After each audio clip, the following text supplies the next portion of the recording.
Exhortación Apostólica Dilexi Te del Papa León XIV sobre el amor hacia los pobres. Número 1. Te he amado. Apocalipsis 3:9.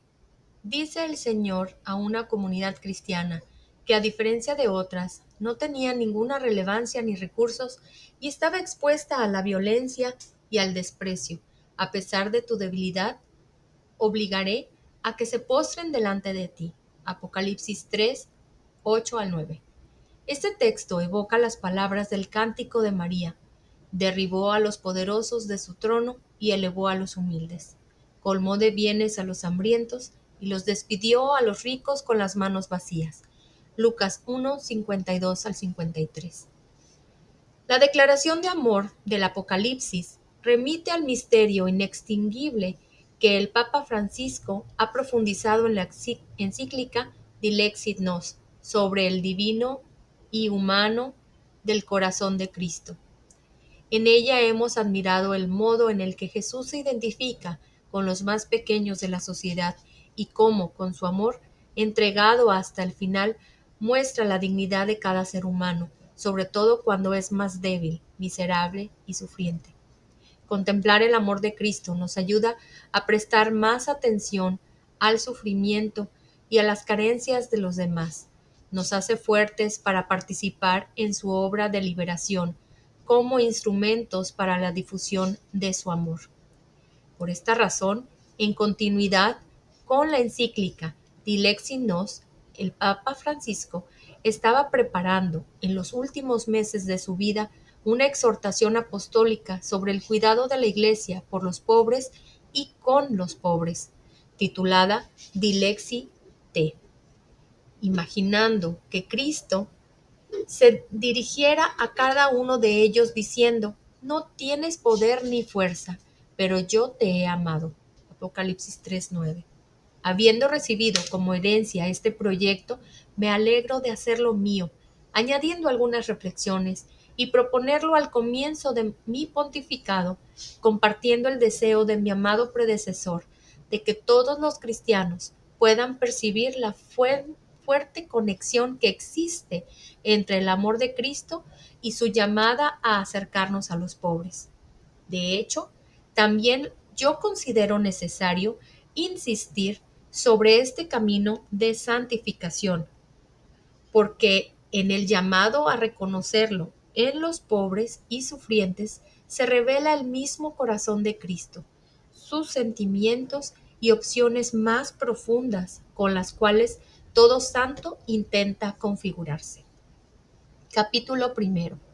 Algunas palabras indispensables. Los discípulos de Jesús criticaron a la mujer que le había derramado un perfume muy valioso sobre su cabeza. ¿Para qué este derroche?, decían. Se hubiera podido vender el perfume a buen precio para repartir el dinero entre los pobres. Pero el Señor les dijo: a los pobres los tendrán siempre con ustedes, pero a mí no me tendrán siempre. Mateo 26, 8, 9, 11. Aquella mujer había comprendido que Jesús era el Mesías, humilde y sufriente, sobre el que debía derramar su amor. Qué consuelo ese ungüento sobre aquella cabeza que algunos días después sería atormentada por las espinas. Era un gesto insignificante, ciertamente, pero quien sufre sabe cuán importante es un pequeño gesto de afecto y cuánto alivio puede causar. Jesús lo comprende y sanciona su perenidad. Ahí donde se proclame esta buena noticia en todo el mundo, se contará también en su memorial lo que ella hizo. Mateo 26:13. La sencillez de este gesto revela algo grande. Ningún gesto de afecto, ni siquiera el más pequeño, será olvidado, especialmente si está dirigido a quien vive en el dolor, en la soledad o en la necesidad, como se encontraba el Señor en aquel momento. Y es precisamente en esta perspectiva que el afecto por el Señor se une al afecto por los pobres. Aquel Jesús que dice: a los pobres los tendrán siempre con ustedes, Mateo 26:11, expresa el mismo concepto que cuando promete a los discípulos: yo estaré siempre con ustedes, Mateo 28:20. y al mismo tiempo nos vienen a la mente aquellas palabras del Señor. Cada vez que lo hicieron con el más pequeño de mis hermanos, lo hicieron conmigo. Mateo 25:40. No estamos en el horizonte de la beneficencia, sino de la revelación. El contacto con quien no tiene poder ni grandeza es un modo fundamental de encuentro con el Señor de la historia. En los pobres, Él sigue teniendo algo que decirnos. San Francisco. El Papa Francisco, recordando la elección de su nombre, contó que después de haber sido elegido, un cardenal amigo lo abrazó, lo besó y le dijo: no te olvides de los pobres. Se trata de la misma recomendación hecha a San Pablo por las autoridades de la Iglesia cuando subió a Jerusalén para confirmar su misión. Gálatas 2, del 1 al 10. Años más tarde, el apóstol pudo afirmar que fue esto lo que siempre había tratado de hacer. Y fue también la opción de San Francisco de Asís. En el leproso fue Cristo mismo quien lo abrazó, cambiándole la vida. La figura luminosa de Poverello nunca dejará de inspirarlos. Fue él, hace 8 siglos, quien provocó un renacimiento evangélico entre los cristianos y en la sociedad de su tiempo. Al joven Francisco, antes rico y arrogante, le impactó encontrarse con la realidad de los marginados. El impulso que provocó no cesa de movilizar el ánimo de los creyentes y de muchos no creyentes, y ha cambiado la historia. El mismo Concilio Vaticano II, según las palabras de San Pablo VI, se encuentran en este camino. La antigua historia del buen samaritano ha sido el paradigma de la espiritualidad del concilio. Estoy convencido de que la opción preferencial por los pobres genera una renovación extraordinaria tanto en la Iglesia como en la sociedad, cuando somos capaces de liberarnos de la autorreferencialidad y conseguimos escuchar su grito, el grito de los pobres. A este aspecto hay un texto de la Sagrada Escritura al que siempre es necesario volver. Se trata de la revelación de Dios a Moisés junto a la zarza ardiente. Yo he visto la opresión de mi pueblo que está en Egipto y he oído los gritos de dolor provocados por sus capataces. Sí, conozco muy bien sus sufrimientos, por eso he bajado a librarlo. Ahora ve, yo te envío. Éxodo 3, 7 al 8, 10. Dios se muestra solícito hacia la necesidad de los pobres. Clamaron al Señor y Él hizo surgir un Salvador. Jueces 3:15. Por eso, escuchando el grito del pobre, estamos llamados a identificarnos con el corazón de Dios, que es premuroso con la necesidad de sus hijos y especialmente de los más necesitados. Permaneciendo, por el contrario, indiferentes a este grito, el pobre apelaría al Señor contra nosotros y seríamos culpables de un pecado. Deuteronomio 15:9, alejándonos del corazón mismo de Dios. La condición de los pobres representa un grito que en la historia de la humanidad interpela constantemente nuestra vida, nuestras sociedades, los sistemas políticos y económicos y especialmente a la Iglesia. En el rostro herido de los pobres encontramos impreso el sufrimiento de los inocentes y por tanto el mismo sufrimiento de Cristo. Al mismo tiempo, deberíamos hablar quizás más correctamente de los numerosos rostros de los pobres y de la pobreza, porque se trata de un fenómeno variado. En efecto, existen muchas formas de pobreza, aquella de las que no tienen medios de sustento material, la pobreza del que está marginado socialmente y no tiene instrumentos para dar voz a su dignidad y a sus capacidades, la pobreza moral y espiritual, la pobreza cultural, la de que se encuentra en una condición de debilidad o fragilidad personal o social, la pobreza del que no tiene derechos, ni espacio, ni libertad.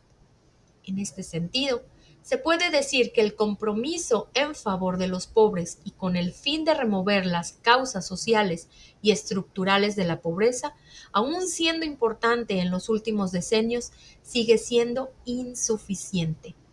Esto también porque vivimos en una sociedad que a menudo privilegia algunos criterios de orientación de la existencia y de la política marcados por numerosas desigualdades y, por tanto, a las viejas pobrezas de las que hemos tomado conciencia y que se intenta contrastar. Se agregan otras nuevas, en ocasiones más sutiles y peligrosas. Desde este punto de vista, es encomiable el hecho de que las Naciones Unidas hayan puesto la erradicación de la pobreza como uno de los objetivos del milenio. Al compromiso concreto por los pobres también es necesario asociar un cambio de mentalidad que pueda incidir en la transformación cultural.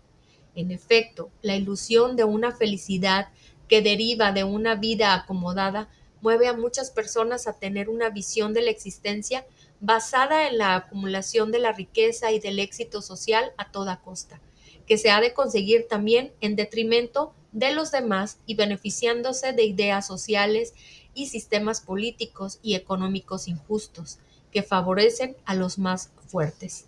De este modo, en un mundo donde los pobres son cada vez más numerosos, paradójicamente también vemos crecer algunas élites de ricos que viven en una burbuja muy confortable y lujosa, casi en otro mundo respecto a la gente común. Eso significa que todavía persiste, a veces bien, la enmascarada a una cultura que descarta a los demás sin advertirlo siquiera y tolera con indiferencia que millones de personas mueran de hambre o sobrevivan en condiciones indignas del ser humano.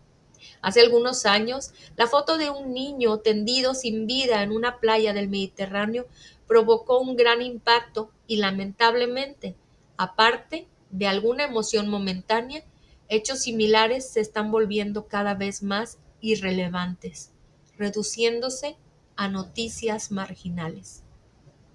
No debemos bajar la guardia respecto a la pobreza. Nos preocupan particularmente las graves condiciones en las que se encuentran muchísimas personas a causa de la falta de comida y de agua. Cada día mueren varios miles de personas por causas vinculadas a la malnutrición. En los países ricos, las cifras relativas al número de pobres tampoco son menos preocupantes. En Europa hay cada vez más familias que no logran llegar a fin de mes. En general, se percibe que han aumentado las distintas manifestaciones de la pobreza. Esta ya no se configura como una única condición homogénea, más bien se traduce en múltiples formas de empobrecimiento económico y social, reflejando el fenómeno de las crecientes desigualdades también en contextos generalmente acomodados. Recordemos que doblemente pobres son las mujeres que sufren situación de exclusión, maltrato y violencia, porque frecuentemente se encuentran con menores posibilidades de defender sus derechos. Sin embargo, también entre ellas encontramos constantemente los más admirables gestos de heroísmo cotidiano en la defensa y el cuidado de la fragilidad de sus familias. Si bien en algunos países se observan cambios importantes, la organización de las sociedades en todo el mundo todavía está lejos de reflejar con claridad que las mujeres tienen exactamente la misma dignidad e idénticos derechos que los varones. Se afirma algo con las palabras, pero las decisiones y la realidad gritan otro mensaje, sobre todo si pensamos en las mujeres más pobres. Prejuicios ideológicos. Más allá de los datos que a veces son interpretados en modo tal de convencernos que la situación de los pobres no es tan grave, la realidad general es bastante clara.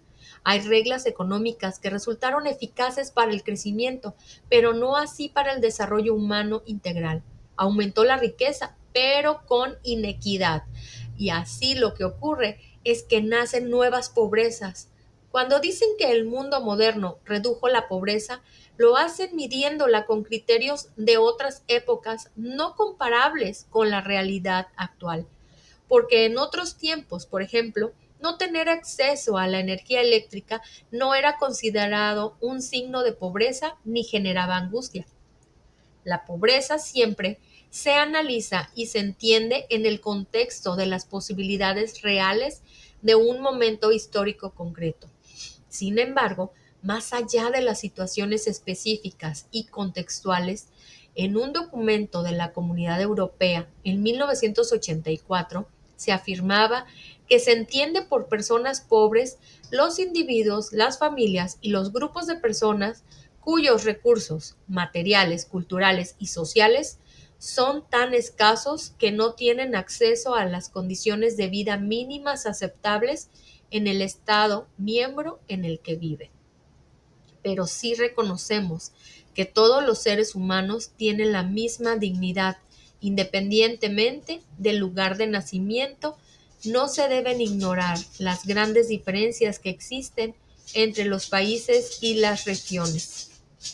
Los pobres no están por casualidad o por un ciego y amargo destino, menos aún la pobreza para la mayor parte de ellos es una elección, y sin embargo todavía hay algunos que se atreven a afirmarlo, mostrando ceguera y crueldad.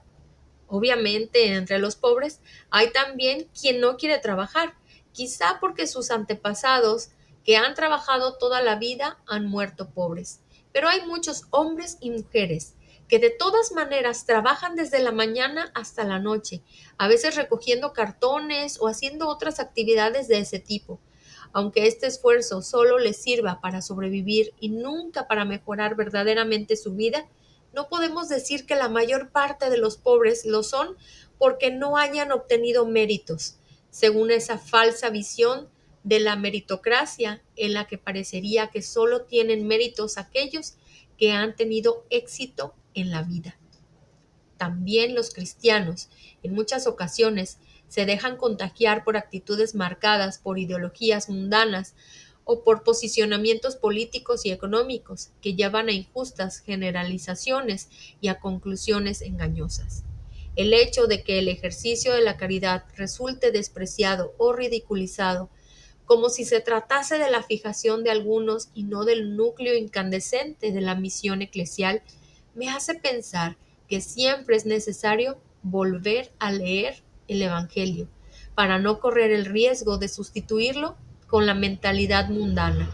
No es posible olvidar a los pobres si no queremos salir fuera de la corriente viva de la Iglesia que brota del Evangelio y fecundidad de todo momento histórico. Capítulo segundo. Dios opta por los pobres. La opción por los pobres.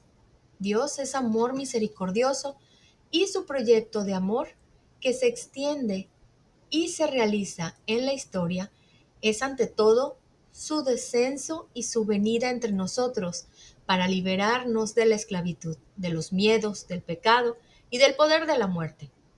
Con una mirada misericordiosa y el corazón lleno de amor, Él se dirigió a sus criaturas, haciéndose cargo de su condición humana y, por tanto, de su pobreza, precisamente para compartir los límites y las fragilidades de nuestra naturaleza humana. Él mismo se hizo pobre, nació en la carne como nosotros. Lo hemos conocido en la pequeñez de un niño colocado en un pesebre y en la extrema humillación de la cruz. Ahí compartió nuestra pobreza radical, que es la muerte. Se comprende bien, entonces, por qué se puede hablar también teológicamente de una opción preferencial de Dios por los pobres, una expresión nacida en el contexto del continente latinoamericano y en particular en la Asamblea de Puebla, pero que ha sido bien integrada en el magisterio de la Iglesia sucesivo. Esta preferencia no indica nunca un exclusivismo o una discriminación hacia otros grupos que en Dios serían imposibles. Esta desea subrayar la acción de Dios que se compadece ante la pobreza y la debilidad de toda la humanidad y queriendo inaugurar un reino de justicia, fraternidad y solidaridad que se preocupa particularmente de aquellos que son discriminados y oprimidos, pidiéndonos también a nosotros, su Iglesia, una opción firme y radical en favor de los más débiles. Se comprenden en esta perspectiva las numerosas páginas del Antiguo Testamento en las que Dios es presentado como amigo y liberador de los pobres, aquel que escucha el grito del pobre e interviene para liberarlo. Salmo 34:7. Dios, refugio del pobre por medio de los profetas. Recordemos en particular a Amós e Isaías. Denuncia las iniquidades del perjuicio de los más débiles y dirige a Israel la exhortación a renovar también el culto desde dentro, porque no se puede rezar ni ofrecer sacrificios mientras se oprime a los más débiles y a los más pobres. Desde el comienzo, la Escritura manifiesta con mucha intensidad el amor de Dios a través de la protección de los débiles y de los que menos tienen, hasta el punto de poder hablar de una auténtica debilidad de Dios para con ellos. El corazón de Dios tiene un sitio preferencial para los pobres. Todo el camino de nuestra redención está asignado por los pobres. Jesús, Mesías pobre. Toda la historia veterotestamentaria de la predilección de Dios por los pobres y el deseo divino en escuchar su grito que ha evocado brevemente encuentra en Jesús de Nazaret su plena realización. En su encarnación, Él se anonadó a sí mismo, tomando la condición de servidor y haciéndose semejante a los hombres, y presentándose con aspecto humano, Filipenses 2:7, de esta forma nos trajo la salvación. Se trata de una pobreza radical fundada sobre su misión de revelar el verdadero rostro del amor divino. Por tanto, con una de sus admirables síntesis, San Pablo puede afirmar: ya conocen la generosidad de nuestro Señor Jesucristo, que siendo rico se hizo pobre por nosotros, a fin de enriquecernos con su pobreza. 2 Corintios 8:9. En efecto, el Evangelio muestra que esta pobreza incidió en cada aspecto de su vida. Desde su llegada al mundo, Jesús experimentó las dificultades relativas al rechazo. El evangelista Lucas, narrando la llegada a Belén de José y María, ya próxima a dar a luz, observa con amargura: no había lugar para ellos en el albergue. Lucas 2:7. Jesús nació en condiciones humildes. Recién nacido fue colocado en un pesebre y muy pronto, para salvarlo de la muerte, sus padres huyeron a Egipto. Al inicio de la vida pública fue expulsado de Nazaret después de haber anunciado que en él se cumple el año de la gracia del que se alegran los pobres. No hubo lugar acogedor ni siquiera a la hora de su muerte, ya que lo condujeron fuera de Jerusalén para crucificarlo. Es en esta condición se puede resumir claramente la pobreza de Jesús. Se trata de la misma exclusión que caracteriza la definición de los pobres. Ellos son los excluidos de la sociedad. Jesús es la revelación de este privilegium pauperum. Él se presenta al mundo no solo como Mesías pobre, sino como Mesías de los pobres y para los pobres. Hay algunos indicios a propósito de la condición social de Jesús. En primer lugar, él realizaba el oficio de artesano o carpintero, tecto. Se trata de una categoría de personas que vivían de su trabajo manual. Además, al no poseer tierras, eran considerados inferiores respecto a los campesinos. Cuando el pequeño Jesús fue presentado en el templo por José y María, sus progenitores ofrecieron una pareja de tórtolas o de pichones, que según las prescripciones del libro de Levítico era la ofrenda de los pobres. Un episodio evangélico significativo es el que relata cómo Jesús, junto con sus discípulos, arrancaban espigas para comer mientras atravesaban los campos. Y esto, espigar los sembrados, solo le era permitido a los pobres. Jesús mismo luego dice de sí: los zorros tienen sus cuevas y las aves del cielo sus nidos, pero el Hijo del Hombre no tiene dónde reclinar la cabeza. Mateo 8:20, Lucas 9:58.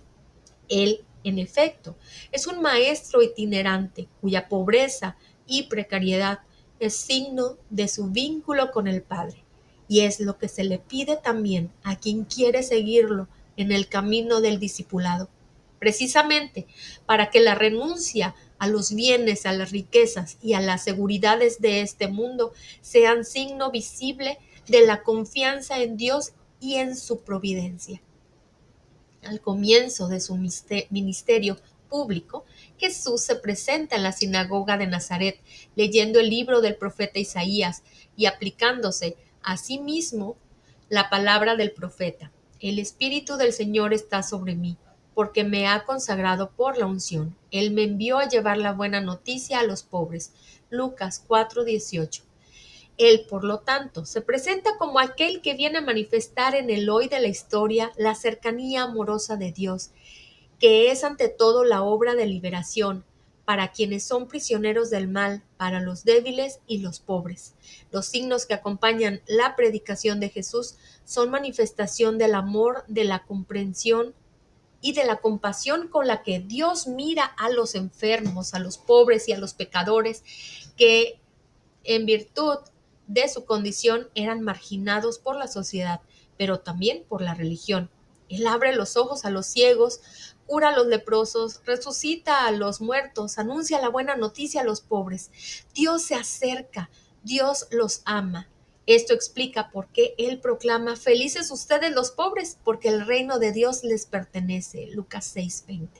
En efecto, Dios muestra predilección hacia los pobres. A ellos se dirige la palabra de esperanza y de liberación del Señor. Y por eso, aún en la condición de pobreza o debilidad, ya ninguno debe sentirse abandonado. Y la iglesia, si quiere ser de Cristo, debe ser la iglesia de las bienaventuranzas. Una iglesia que hace espacio a los pequeños y camina pobre con los pobres, un lugar en el que los pobres tienen un sitio privilegiado. Los indigentes y enfermos, incapaces de procurarse lo necesario para vivir, se encontraban muchas veces obligados a la mendicidad. A esto se añadía el peso de la vergüenza social, alimentado por la convicción de que la enfermedad y la pobreza estuvieran vinculadas a algún pecado personal. Jesús se opuso con firmeza a este modo de pensar, afirmando que Dios hace salir el sol entre malos y buenos y hace caer la lluvia sobre justos e injustos. Mateo 5:45. Es más, dio un vuelco completo con esa concepción, como queda bien ejemplificado en la parábola del rico Epulón y el pobre Lázaro. Hijo mío, recuerda que has recibido tus bienes en vida, y Lázaro, en cambio, recibió males. Ahora él encuentra aquí su consuelo y tú el tormento. Lucas 16:25. Entonces es claro que nuestra fe en Cristo, hecho pobre y siempre cercano a los pobres y excluidos, brota la preocupación por el desarrollo integral de los más abandonados de la sociedad. Muchas veces me pregunto por qué aún cuando las Sagradas Escrituras son tan precisas a propósito de los pobres, muchos continúan pensando que pueden excluir a los pobres de sus atenciones. Por el momento, sigamos aún en el ámbito bíblico e intentando reflexionar sobre nuestra relación con los últimos de la sociedad y su lugar fundamental en el pueblo de Dios. De la mano de María al encuentro con Jesús.